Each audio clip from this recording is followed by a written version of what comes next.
Good evening. You are watching the news from the Sultanate of Oman television. First, the headlines. His Majesty Sultan Haytham approves the set fiscal balance medium-term plan 2020-2024.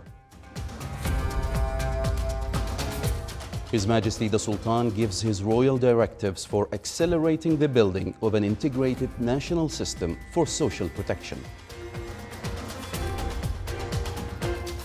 And His Majesty gives royal directives to implement a number of development projects in various governorates of the Sultanate worth 371 million Omani riyals.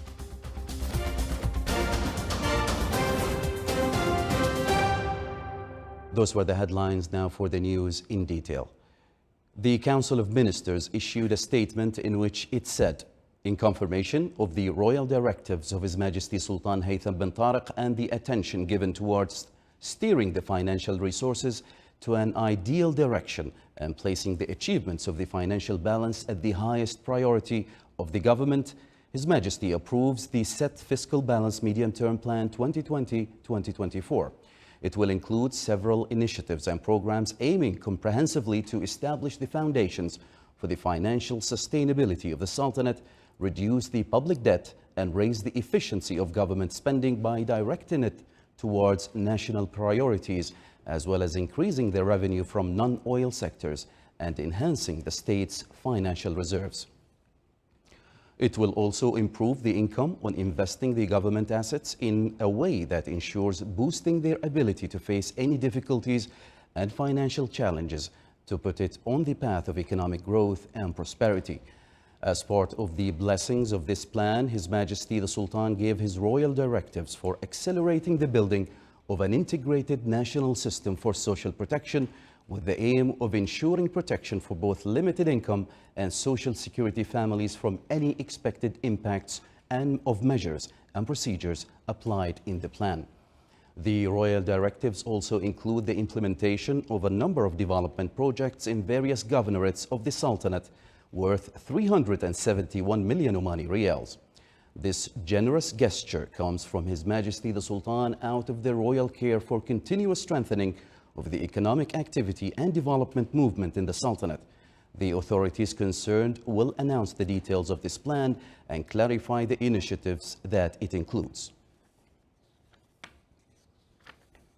His Excellency Dr. Mohammed bin Saeed Ba'wain, Minister of Labour, issued a decision on the occasion of the Prophet's birth anniversary, peace be upon him, stipulating that Thursday, 12 Rabi' al-Awwal 1442 Hijrah, corresponding to the 29th of October 2020, will be an official leave for employees in the units of the state's administrative apparatus and other legal entities, and for those working in private sector establishments.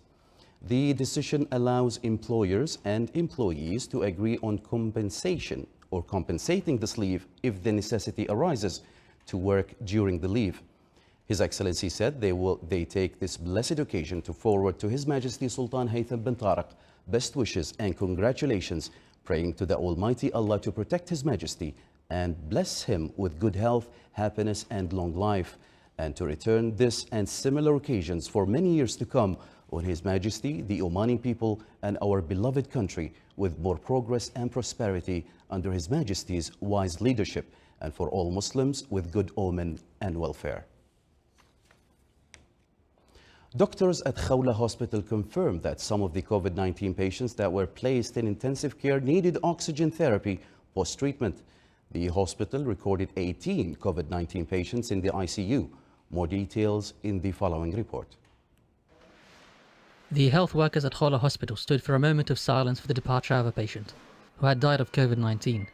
17 other patients are still in the ICU.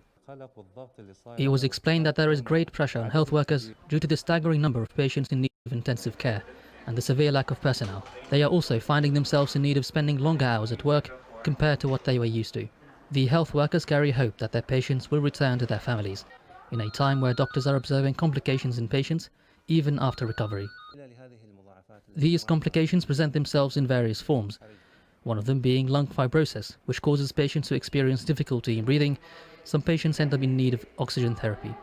There are also other complications such as lethargy and muscle pain that were observed in patients that lie in the ICU for extended periods. In rare cases, Patients had coagulation and the complications that accompany it. Patients have also been observed to experience anxiety and depression. At the ICUs, health workers are in constant battle against the pandemic, carrying hope that its end is near, in a time where the pressure on them is getting closer to being a weight they cannot handle anymore. The Ministry of Health announced that the total number of recorded infections with coronavirus in the Sultanate is 111,837, while the total number of deaths reached 1,147 cases. The total of those recovered reached 97,949 people, and the cure rate is set at 87.5%. The ministry stated that the number of inpatients during the past 24 hours have reached 62, and the total number of hospitalized patients reached 486 cases. Of them, 202 cases are in intensive care.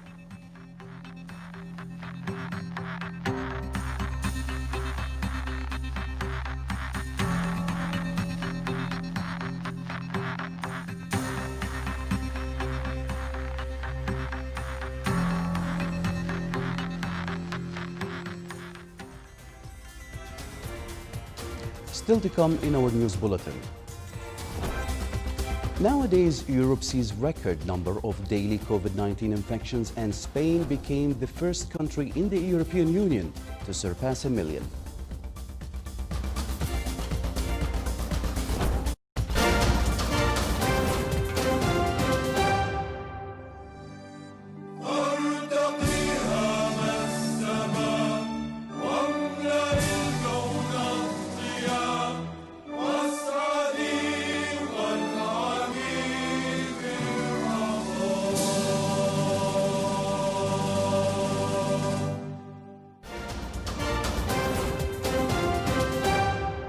Welcome back to the news from the Sultanate of Oman television.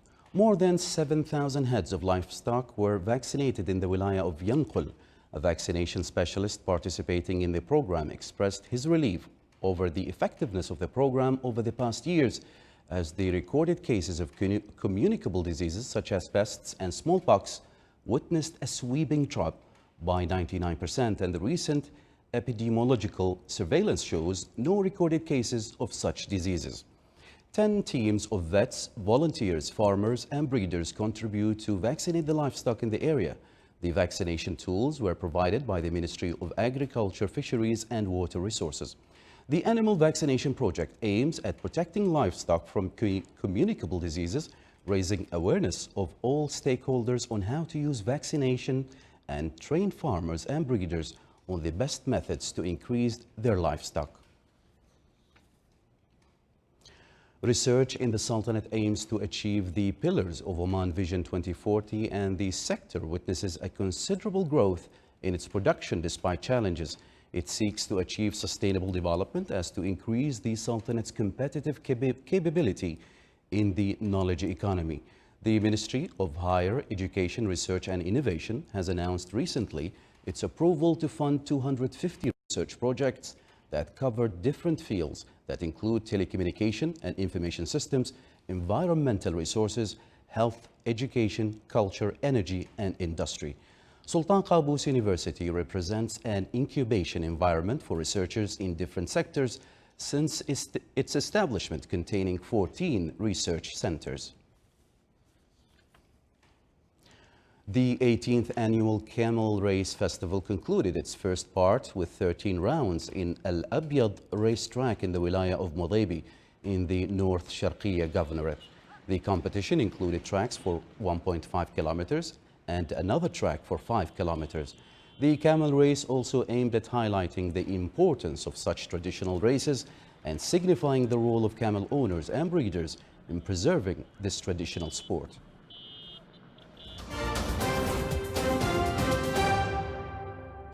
Countries in Europe saw their daily coronavirus infection numbers set new records yesterday, as Spain's total cases reached 1,005,295, becoming the first country in the European Union to surpass 1 million. In the past few weeks, daily reports in many European countries have repeatedly smashed previous records as the continent took the brunt of surges in the second wave of the pandemic.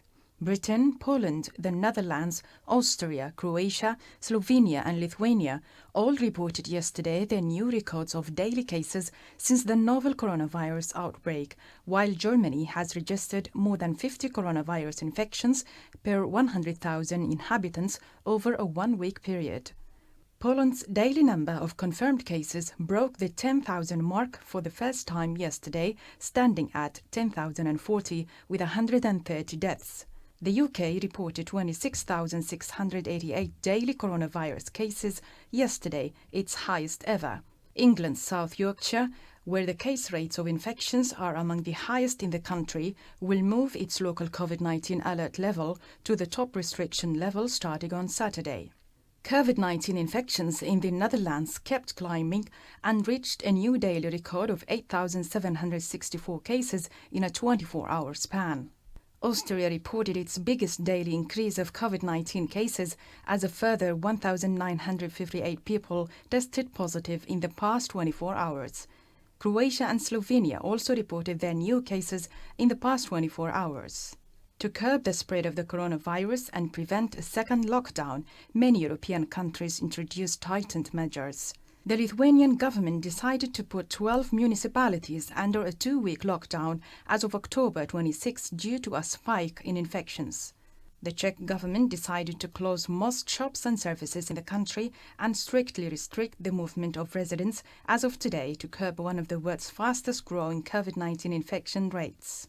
The Austrian government introduced restrictions, including a limit on indoor gatherings to 6 people and allowing states to impose regional restrictions such as curfews.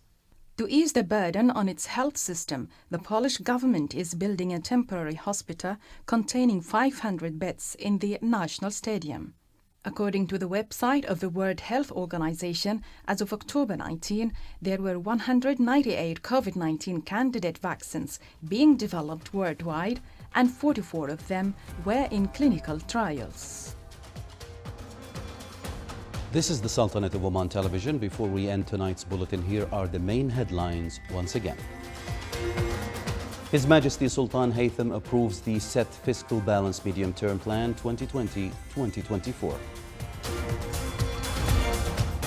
His Majesty the Sultan gives his royal directives for accelerating the building of an integrated national system for social protection. And His Majesty gives royal directives to implement a number of development projects in various governorates of the Sultanate worth 371 million Omani riyals.